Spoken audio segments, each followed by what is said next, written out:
ኢስላማዊ አኽላቅ ይህ የሥነ ምግባር ትምህርት ነው። በኡስታዛ ኡሙ ሚስባህ የተጻፈ። ይህ የቀልብ ዶክተር ድምፅ ነው። አልሐምዱሊላህ።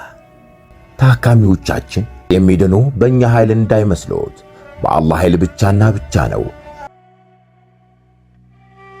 ከቀልብ ዶክተር ዓላማ ውስጥ የአላህን ተአምር ማንገስ ዋነኛው ነው። በየጊዜው በቀልብ ዶክተር ታክመው መዳናቸውን ማመን እስከሚያቀታቸው ሲቃይ የተናነቃቸው ሲገልጹ የአላህ ተአምር ምን ያህል የገዘፈና ግልጽ እንደሆነ ያሳየናል። ከህመም ወደ ጤነኝነት፣ ከጭንቀት ወደ ደስታ፣ ከጨለማ ወደ ብርሃን፣ ካላሰቡበት ወደ ስኬት የደረሱት በአላህ ተአምር ቢሆን እንጂ። ልብ ለአላህ እጅ የሰጠና የተናነሰ ሲሆን ግልጽ ይሆናል። አላህም እንዲህ ይለናል፣ አላህን ትገነዘቡና በእርሱ ታምኑ ዘንድ በችሎታው ላይ ያስረጅ የሆኑ ግልጽ ተአምራቶችን ያሳያቸዋል። አልበቀራ። ኑ ባላህ ቃል ያላህን ተአምር እናግስ። ሕክምና ማግኘት ሲፈልጉ ይሄንን ሊንክ ይጫኑ።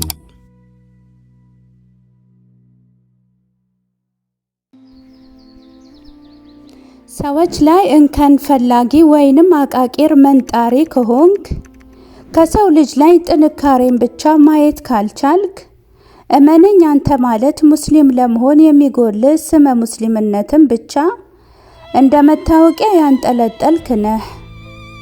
ለዚህም ሲባል ነቢዩ ሰለላሁ ዐለይሂ ወሰለም ኢማን ወይም አቂዳን ከስነ ምግባር ጋር ያቆራኙት። በስነ ምግባር ተጣሪው ነቢይ ሰለላሁ ዐለይሂ ወሰለም ከሙእሚኖች በላጩ ሙእሚን ማን ነው በተባሉ ጊዜ እንዲህም በማለት መለሱ፣ በመልካም ስነ ምግባር የሚበልጣችሁ አሉ። አንተ ሙስሊም ነኝ ብለህ እንደ ሙስሊም ለመሆን ማድረግ የሚጠበቅብህ አንዳች ነገር ነው።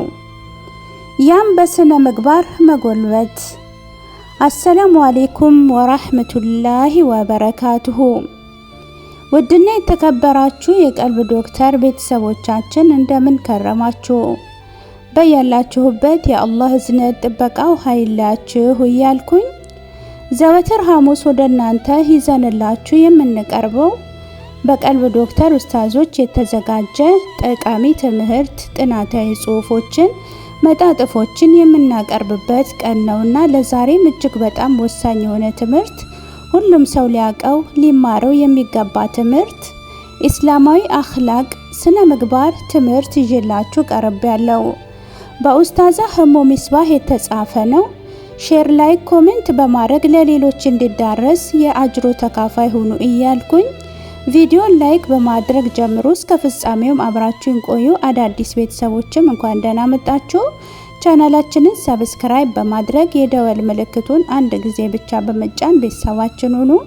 የሚለቀቁ ቪዲዮዎች ቶሎ እንዲደርሷችሁ ይሆናል ማለት ነው። ወደ ትምህርቱ። ኢስላማዊ አኽላቅ ይህ የሥነ ምግባር ትምህርት ነው። በኡስታዛ ኡሙ ሚስባህ የተጻፈ ክፍል 3። አንድን ሰውም ይሁን ጅንን መመሪያ ከሰጠኸው ቀጣዩ እንዴት በዛ ነገር ላይ እውላለሁ ሲል ያንን የቤት ስራ አሳቢ ይሆናል። የምዕራባውያኑ ስህተት እዚህ ጋር ነው። ሁሉንም ለየህሳቤው ሰጥተው ጭብጥ በሌለው እብደት ውስጥ ህዝቡ ይሰቃያል።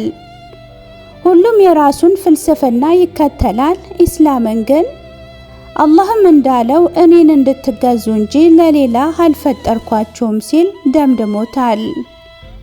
አንተ ወይም አንቺ አንድን ሰው መቆጣጠር ስትሻ ወይም ስትሺ ያንን ሰው ለማስተካከል ለመምከር ስትፈልጉ መጀመሪያ እንደ ሙስሊም ማሰብ ይጠበቅብናል።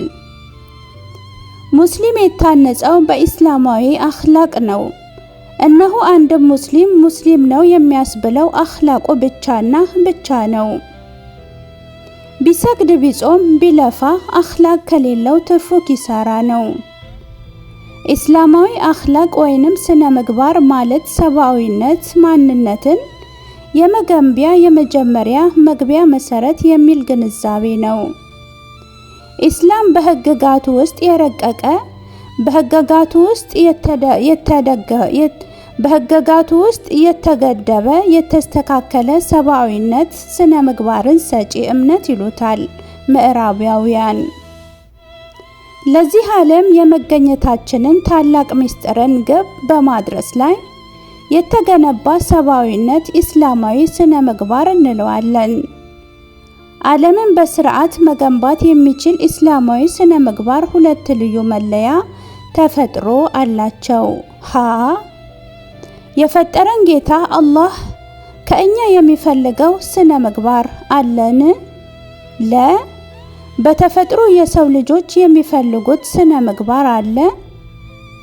ኢስላማዊ ስነ ምግባር ማለት በተግባር የሚሰራ ለመልካም የህይወት መገንቢያ መመሪያና መተዳደሪያም ጭምር ነው። ኢስላማዊ ስነ ምግባር በአመለካከትና በተግባር የሚገኝ ሙሉ የህይወት ክፍል ነው። ስነ ምግባር የኢስላም አንዱ አካል ሳይሆን የኢስላም ሙሉ መመሪያ ነው። ስነ ምግባር የኢስላም ዋነኛ አካላት መካከል በሁለት አቅጣጫ መገኘት ያለበት የኢስላም መርህ ነው።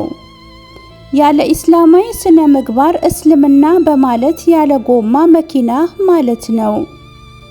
የኢስላምን ብርሃን ጎላ አድርጎ ከሌላው ባዕድ አምልኮ የሚለየው ኢስላማዊ ስነ ምግባር ነው። አይታችሁ አስተውላችሁ ከሆነም ሙስሊም በየትኛውም ቦታዎች ላይ ምዕራባውያንን ከሚነዙት ውሸት በቀር በየትኛውም ቦታ ላይ ምስጉን ነው። ስነ ምግባር ከሰማይ የመጣ ሙሉ ትዕዛዝ ነው። ለዚህም ነው የስነ ምግባር ተምሳሌት የሆኑት ነብይ ሰለላሁ ዐለይሂ ወሰለም የተልኳቸውን መልእክት እንዲህ በማለት የገለጹት፣ እነሆ እኔ የተላኩት ስነ ምግባራችሁን ላሟላ ነው። ታዲያ ነብዩ ሰለላሁ ዐለይሂ ወሰለም የተላኩት ወደዚች ምድር በስነ ምግባር ለመጣራት ይህችን ስነ ምግባር ምድር ላይ ለመቆም ከዚያም አልፎ ኢስላም ማለት መልካም ስነ ምግባር ማለት ነው የሚለውን ለማስፈን ነው። አንተ ወይም አንቺ እንደመጣልሽ ወይም እንደመጣልህ የምትናገር ከሆነ፣ ለሌላው ሰላም የማትሰጥ አዛ ከሆንክ፣ ሰዎች ላይ እንከን ፈላጊ ወይንም አቃቂር መንጣሪ ከሆንክ፣ ከሰው ልጅ ላይ ጥንካሬን ብቻ ማየት ካልቻልክ፣ እመነኝ አንተ ማለት ሙስሊም ለመሆን የሚጎል ስመ ሙስሊምነትን ብቻ እንደ መታወቂያ ያንጠለጠለ ነህ። ለዚህም ሲባል ነብዩ ሰለላሁ ዐለይሂ ወሰለም ኢማን ወይንም አቂዳን ከስነ ምግባር ጋር ያቆራኙት። በስነ ምግባር ተጣሪው ነብይ ሰለላሁ ዐለይሂ ወሰለም ከሙእሚኖች በላጩ ሙእሚን ማን ነው በተባሉ ጊዜ እንዲህም በማለት መለሱ፣ በመልካም ስነ ምግባር የሚበልጣችሁ አሉ። አንተ ሙስሊም ነኝ ብለህ እንደ ሙስሊም ለመሆን ማድረግ የሚጠበቅብህ አንዳች ነገር ነው። ያም በስነ ምግባር መጎልበት። ስነ ምግባር በአቂዳ በላጭ የሆነን ሰው መለያ ልዩ ምልክት ነው። ኢስላም በጎ ስራን ወይንም መልካም ስራን በተለያየ ቦታ በዝርዝር አስቀምጧል። መልካም ስራ ፊቶቿን ወደ ምስራቅና ምዕራብ ማዞር አይደለም፣ ግን መልካም ስራ በአላህና በመጨረሻው ቀን በመላእክትም በመጻሕፍትም በነቢያትም ማመን ነው። አልበቀራ 177። ይሄ ትምህርት ዛሬ በዚህ እንቋጫለን። ሳምንት በሌላ ክፍል እስክንገናኝ ድረስ ስለተከታተላችሁኝ ከልብ አመሰግናለሁ። እየተጠቀማችሁበትም እንደሆነ አልጠራጠርም። ለሌሎች ሼር ማድረጋችሁን አተው። ራሳችሁ ጋር ብቻ እንዲቀር አትፍቀዱ ያልኩኝ። አላህ የሳምንት ሰዎች ይበለን። ወሰላሙ አለይኩም ወራህመቱላሂ ወበረካቱሁ። እንኳን ወደ ትክክለኛው የአፍያ መንደር በሰላም መጡ። የቀልብ ዶክተር በሲህር በጅን በአይንናስ እንዲሁም የስነ ልቦና ጫና የደረሰባቸው የሰው ዘር ፍጥረታት በሙሉ ታክሞ የሚድኑበት ነው። ሕክምናው በቁርአን፣ ሕክምናው በአስካሮች፣ ሕክምናው በዱዓዎች በሰደቃ የሚካሄድ ሲሆን ነቢያዊ ሱናን በተመረኮዙ እጅግ ጥበብና እውቀትን ባካበቱ የሩቃ ዶክተሮች ይታከማሉ። እወቁ፣ ሕክምናው ሸሪዓዊ ብቻ ነው። አያምልጦት፣ እድሉን ይጠቀሙ። ባሉበት ሆነው ራስዎን ያክሙ። ሕክምና ማግኘት ሲፈልጉ ተከታዩን ሊንክ ይጫኑ።